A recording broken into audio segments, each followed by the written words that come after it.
우리는 지난 영상에서 낙원을 이룬 자들의 신분이 하늘나라의 가족이라는 내용을 다루면서 천국과 지옥의 개념을 성경적으로 정리하였습니다. 이번 영상에서는 낙원을 이룬 자들의 위치에 대해 나눠보고자 합니다. 낙원을 이룬 자들의 영적 위치는 하늘나라, 낙원, 육의 위치는 땅입니다. 예수님과 함께 십자가에 옛사람이 죽어져서 장사 지낸 자는 영적으로 부활을 경험하여 하늘나라의 시민권자로서 이 땅의 심령 천국을 이룬 자로서 살아가게 되는데, 영은 하늘나라에 소속되어 있지만 몸은 여전히 땅에 머무르게 하시는 까닭은 우리로 하여금 영적으로 하늘나라의 일을 또 다른 자들을 남기게 하시기 위함입니다. 어떤 존재가 영적으로 낙원을 이루기까지는 주님께서 그 자에게 보혜사 성령으로 오셨습니다. 주님께서 성령으로 다시 오신다는 것은 직접 땅으로 내려오신다는 의미가 아니라 심령 천국이 이루어진 영혼을 주님이 계신 하늘나라로 데리고 가신다는 의미였습니다. 그것이 바로 요한복음 14장에 가서 너희를 위하여 거처를 예비하면 내가 다시 와서 너희를 내게로 영접하여 나 있는 곳에 너희도 있게 하리라는 말씀의 의미입니다. 이 땅에 사는 동안 낙원을 이룬 자들의 영은 하늘에 있습니다. 그들의 심령에는 하나님 나라가 이루어져 있는 것입니다. 주님께서는 십자가에 죽으시고 부활하셔서 하늘에 올라가셨다가 다시 우리 안에 보혜사 성령으로 들어오셔서 불법의 죄, 곧 세상 주관자 사탄이 퍼뜨린 사상으로 사는 죄를 사하시고 진리로 깨우친 사람을 낙원에 이르는 신자로 만들어 주셨습니다. 주님께서 행하신 그 모습 그대로 이 땅에서 이행하라는 삶을 주셨다는 말씀이 바로 달란트 비유입니다. 마태복음 25장에 등장하는 달란트 비유를 먼저 보면 주님께서 달란트를 맡기셨다는 것은 곧 우리에게 진리를 맡기셨다는 것입니다. 5달란트, 2달란트, 1달란트는 진리의 분량을 말합니다. 주님께서는 내게 주신 진리의 분량만큼만 영혼을 남길 수 있다는 공식을 주셨습니다. 그 분량에서 더하지도 빼지도 않으십니다. 진리의 말씀은 이자 노름이 아니기 때문에 받은 그만큼만 영혼을 살릴 수 있다는 것입니다. 만약 하나님께서 내게 2달란트만큼의 진리의 양을 주셨다면 그 2달란트 진리의 양만큼만 영혼을 살릴 수 있습니다. 우리로 하여금 이렇게 영혼 살리는 일을 하게 하시려고 영은 하늘나라에 있게 하셨지만 육신은 여전히 이 땅에 있게 하셨던 것입니다. 그렇다면 1달란트 받은 자는 진리가 없었을까요? 1달란트만큼의 진리가 분명히 있었습니다. 하나님께서는 그 사람이 말씀을 얼마나 받을 수 있는지의 역량에 따라서 말씀을 주십니다. 그만큼 주신 것은 그만큼의 영혼을 살리라고 주신 것입니다. 그러므로 1달란트 받은 자도 비록 적은 양이지만 진리를 맡은 것입니다. 그러면 그 1달란트에 받은 진리의 양만큼 남겨야 하는데 그조차도 하지 않았습니다. 주님께서는 1달란트 맡겼던 자에게서 1달란트를 빼앗아 10달란트 가진 자에게 주시며 말씀하시기를 무릇 있는 자는 받아 풍족하게 되고 없는 자는 그 있는 것까지 빼앗기리라고 말씀하셨습니다. 이 말씀은 마태복음 13장과 연결됩니다. 마태복음 13장에서 천국의 비밀을 아는 것이 너희에게는 허락되었으나 그들에게는 아니 되었나니 라고 하시면서 바로 다음 절에서 무릇 있는 자는 받아 넉넉하게 되되 없는 자는 그 있는 것도 빼앗기리라고 말씀하셨습니다. 이 원리가 그대로 달란트 비유에도 적용되었던 것입니다. 1달란트 받은 자도 적은 양이긴 하지만 분명히 진리가 있었습니다. 진정한 진리의 사람은 진리의 말씀을 듣고 배워서 자신의 영혼이 깨어난 만큼 그 진리를 다른 영혼들에게도 나누어 주어 자신이 받은 그 분량만큼 남기는 삶을 살아갑니다. 만약 주님께서 주신 진리의 양만큼 남기지 못하면 주님께서 그것을 빼앗아 있는 자들에게 줄 것이라 말씀하셨다는 것을 기억하시기 바랍니다.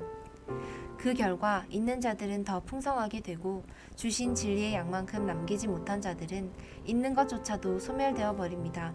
이것이 바로 달란트 비유입니다. 말씀을 받는 것도 중요하지만 받은 만큼 남기는 것은 더 중요합니다.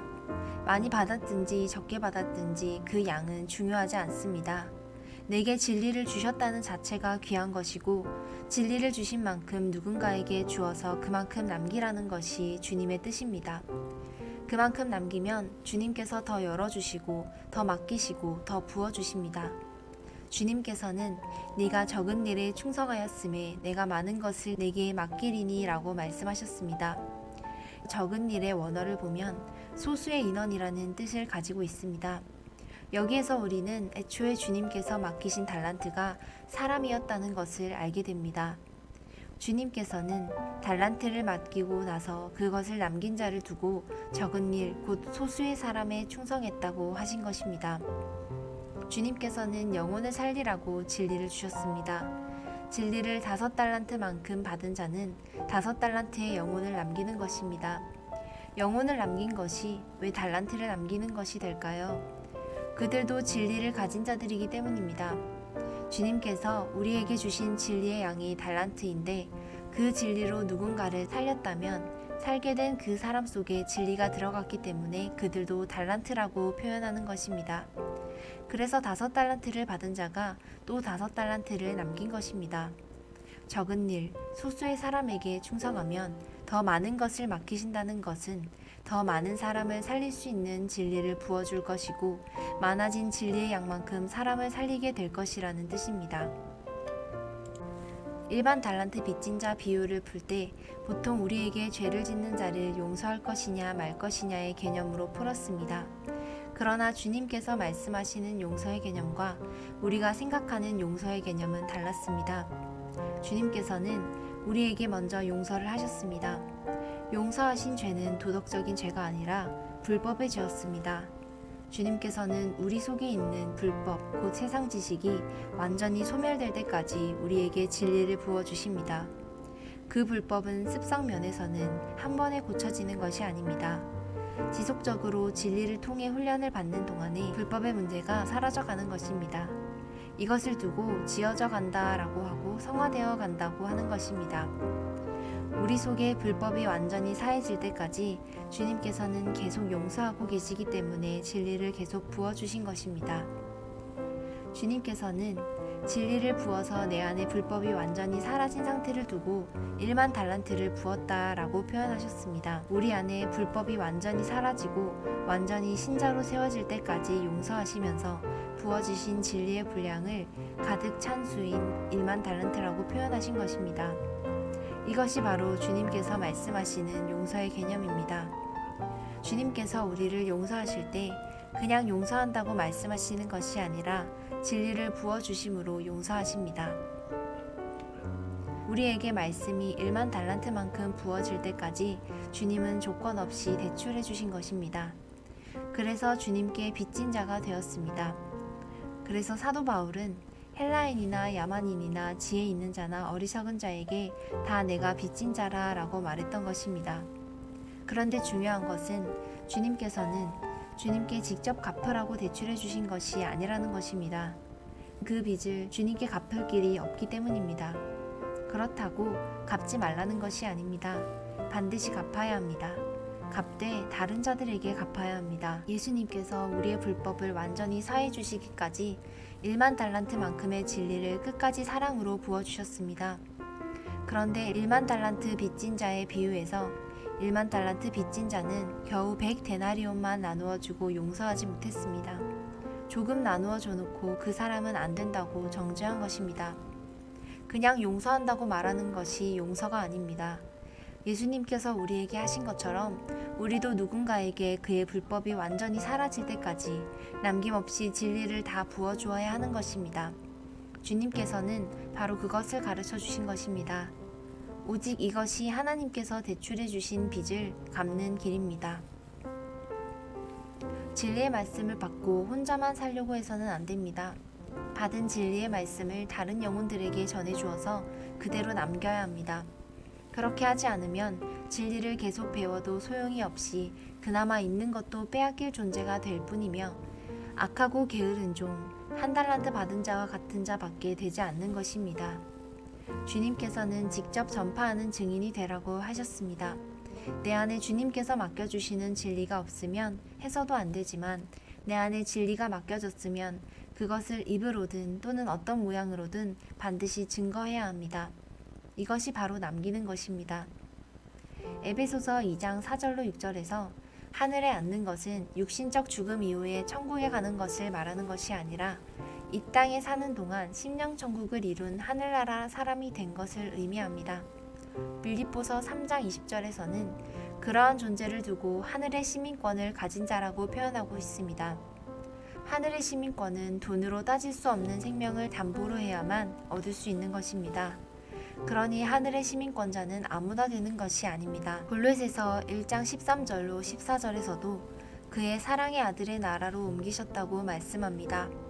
여기에서 아들 아니라는 개념을 이해해야 합니다. 요한복음 14장부터 17장 사이에는 아버지여 아버지께서 내 안에 내가 아버지 안에 있는 것 같이 그들도 다 하나가 되어 우리 안에 있게 하사 라고 하시는 것과 같은 맥락의 말씀들이 집중되어 있습니다. 그런데 요한복음 14장부터 17장 사이의 말씀은 부활 승천 이후에 주님께서 다시 오셔서 하실 일을 예언하는 말씀입니다. 우리가 주님 안에 거하기 위해서는 반드시 조건이 있었습니다. 부활 승천하신 후에 하늘의 주님이 우리와 함께 거하실 거처를 만드시고 다시 보혜사 성령으로 오셔서 우리를 주님이 계신 그곳으로 데려가야만 우리가 하나님 안에 예수님 안에서 하나가 될 수 있습니다. 주님께서는 이것을 항상 강조하셨습니다. 그때서야 우리는 죄사함을 받을 수 있습니다. 우리의 영이 하늘나라에 옮겨진 다음에 예수님 안에 있어야만 불법의 죄가 해결되는 것입니다. 불법의 죄는 단순히 예수님이 십자가에서 흘리신 피로만 사해지는 것이 아닙니다. 골로새서 3장 1절로 5절 말씀을 보면 예수님과 함께 죽고 함께 살리심을 받은 자는 위의 것을 찾을 수밖에 없습니다. 그 자의 영은 예수님께서 하나님의 보좌 우편에 앉아 계시는 그 하늘나라로 갔기 때문입니다. 이번 영상에서는 낙원을 이룬 자들의 영은 하늘나라에 육은 땅에 위치한다는 것을 정리하였습니다. 다음 영상에서는 낙원을 이룬 자들의 특성에 대해서 다루도록 하겠습니다. 이 내용은 성경 강의학 이주환 박사님이 쓴 책 가상칠언 속에 담긴 복음의 핵심의 일부 내용을 이해하기 쉽게 정리한 영상입니다. 가상칠언의 전체적인 내용을 자세히 알고 싶으신 분은 전자책 구매를 하실 수 있도록 댓글에 구매 링크를 달아 놓았으니 참고하시기 바랍니다.